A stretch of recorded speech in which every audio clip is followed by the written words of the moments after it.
Hello everyone, and welcome to the game of World of Warships. Today's replay is from Håkan, and he's in the Amalfi, a tier 8 Italian cruiser. He is on the map North, and unfortunately it's a standard battle. Also, it's a tier 10 battle, but hey, there is no carrier, so we have some positives here. Now he is currently inside his smoke, although it's already disappearing, and he got detected inside his smoke, so he was most likely too close to the Harugumo there. Now he does have some torps going against the enemy smoke stream, and he's not the only one. It looks like the Halland is torping here too. And keep in mind the Harugumo is a very big boat that's not very maneuverable, so there is a good chance of scoring a hit, I suppose. And there we go! Down goes the Harugumo. So good start, and obviously we've launched a flare here to celebrate, so it looks like he's having the legendary captain equipped. Now, the enemy is not very happy about it, but he's actually congratulating them for the cross torps, so yes, it's nice to see. Now, meanwhile, the enemy team is pushing very hard in the 9-10 line.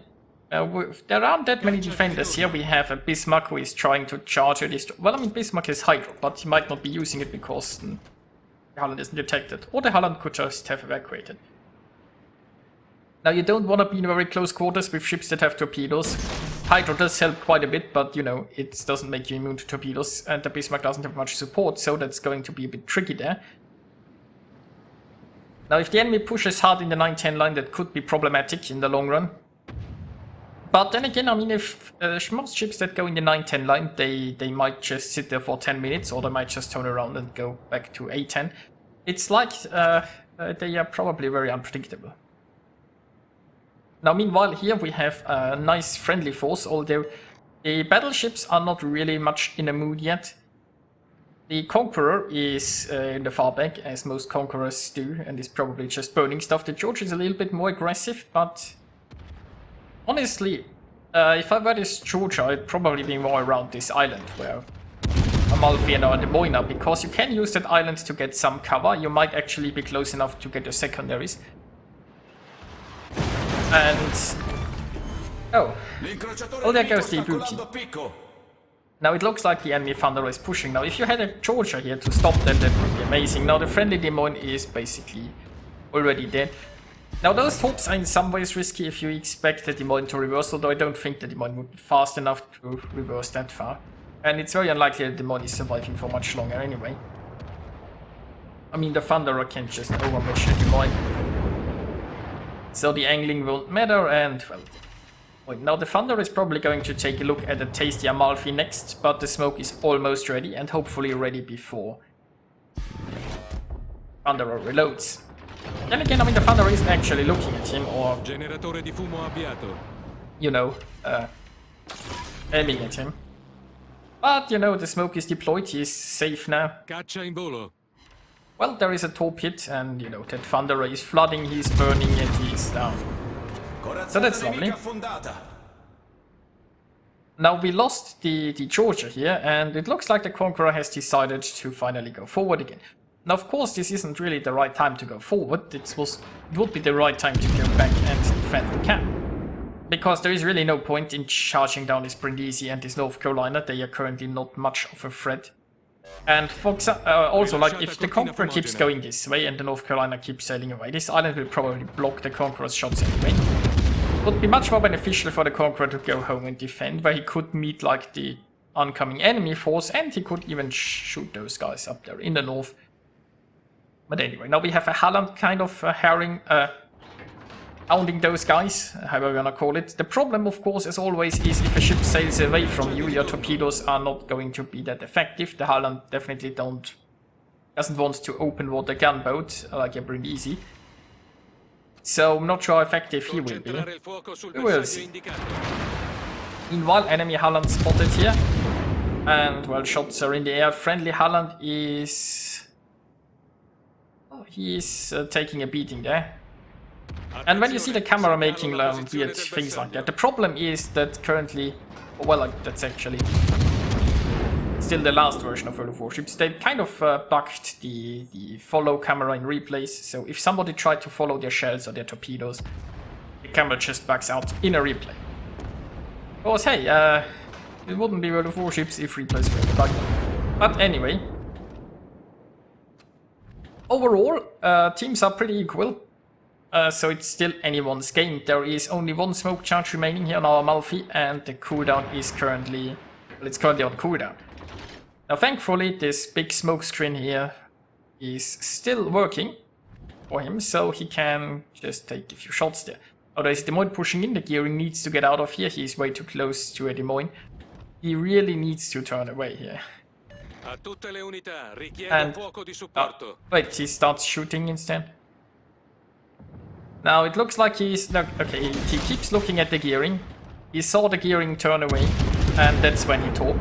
The problem with this is that the gearing is, I think, turning potentially back in again, and that, you know, those torps could be hitting... Now, of course you might argue, right, why is the gearing going parallel to this Des Moines? Why isn't he just sailing straight away from the Des Moines in order to try to survive? Yeah, it's a very good question, but, you know, at the same time, the gearing is definitely not going to look in this direction. He is occupied with a Des Moines. Always keep in mind that nobody looks behind themselves, and yet this is looking exactly as problematic as I thought it would. I mean, let's be honest, the gearing might just have been found by the Des Moines anyway. It depends on, I assume he was raided, how much longer the raider would be going. And yes, the gearing just made the worst possible choice with his movements anyway. But still, you know, if you torpedo an ally, it's your fault. Nobody is going to look behind them. Keep that in mind. Watch where you are torping. Now on the bright side, the Des Moines is now gone. And that makes the last smoke here even more valuable, because nobody is going to radar right now. So, we've lost the Holland up there in the north. That's sad, but we know there was a set around here somewhere. There is still the enemy Holland, although should be somewhat on low health. Then again, I mean, Holland has heals. And now look at that, the Conqueror somehow found himself in the one line. You know, you remember when it looked like he was potentially pushing? Yes, he decided... I mean, first of all, he didn't go straight at the enemy, he just went more north in the one line. Now he decides to come back home. I mean, you know, it's probably like 5-6 minutes too late, but hey. I mean, technically there are still enemies to fight here, so... that's nice. Hawken has loaded his armor piercing, he's seeing a Hipper broadside. Didn't really get any good hits so far, but hey. And he's randomly torping. The set was last seen in this channel. It's entirely possible that he's still around here. Might as well take some blind shots, I guess. So it's still anyone's game here. The enemy team's advantage is they still have destroyers.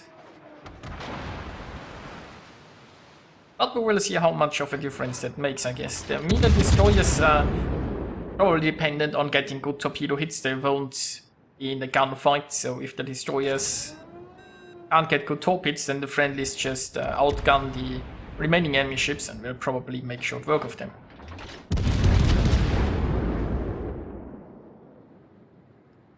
Now we have the friendly Brindisi here coming in. It's possible that the Brindisi is actually smoking, so he should definitely be slowing down here, mind you. He's just going to ram that Brindisi. Now I think he might be wanting to share this smoke screen, but it would have worked a lot better if he just slowed down here. Now I mean, they are both invisible, or should be, because of the smoke. So it doesn't matter that they got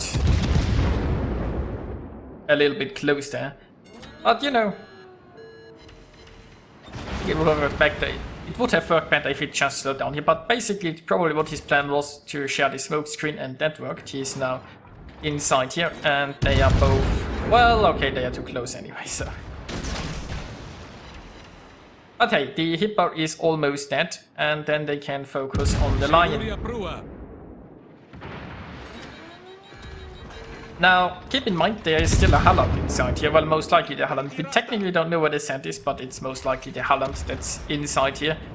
Now, Holland doesn't have a smoke screen, so once the friendlies get too close, the Holland will be forced to bail, most likely. But Holland has some very fast torps and some very fast reloading torps, so that's definitely a threat to watch out for. Unfortunately, there's no hydro. And there we got another Captain Talent activated.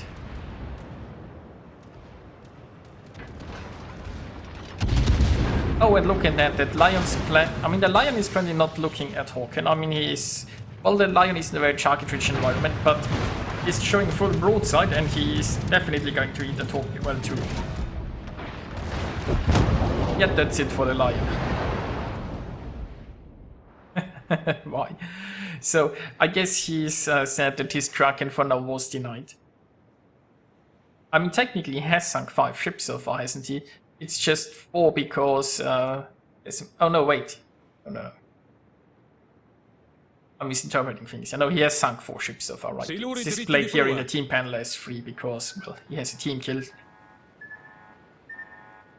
So anyway, he needs 1 more for the Kraken, and oh, for now he's just going to eat the turbine, yes.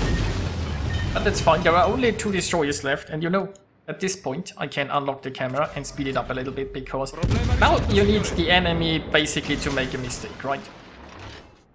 Because, you know, those destroyers can remain undetected indefinitely if they want. Now the friendlies have the points, so there is that. It depends how many ships can the enemy destroyers torpedo, and will the friendlies just go for the camp instead. So torp dodge there, I'm torp dodging here. And look at that, now we see a smoke screen. Now why is deploying a smoke screen? Yeah, I don't know, he wasn't detected. There are some shares coming, so the blind shot into the smoke.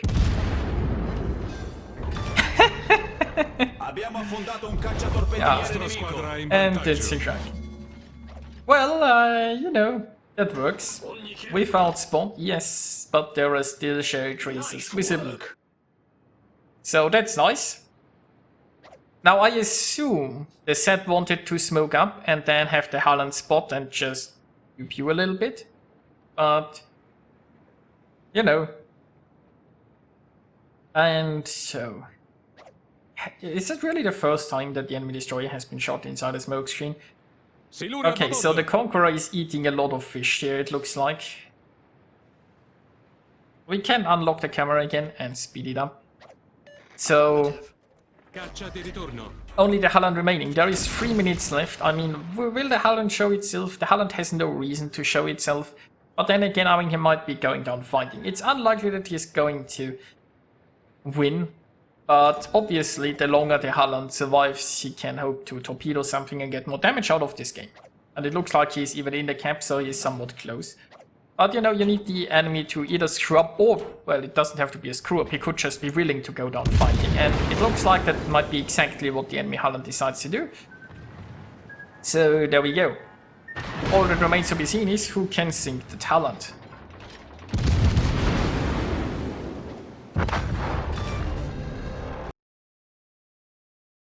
Well, I unfortunately don't have the exact result screenshots here, but you know, it was a fun battle I thought, and I don't think I've featured an Italian ship so far, so there is that.